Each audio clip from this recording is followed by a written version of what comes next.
Tip 51. Racking tips. Carrying your bikes on your car is easier than ever. Follow these handy tips to protect both your bike and your car.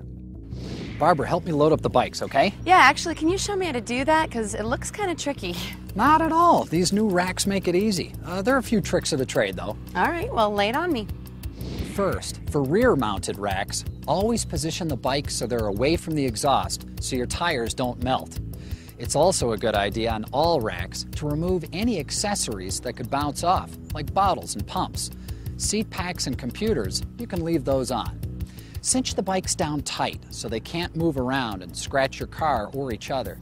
Then, once you've driven for 10 or 15 minutes, stop and check that everything's staying snug. Check the bike-to-rack connection and also the rack-to-car attachment.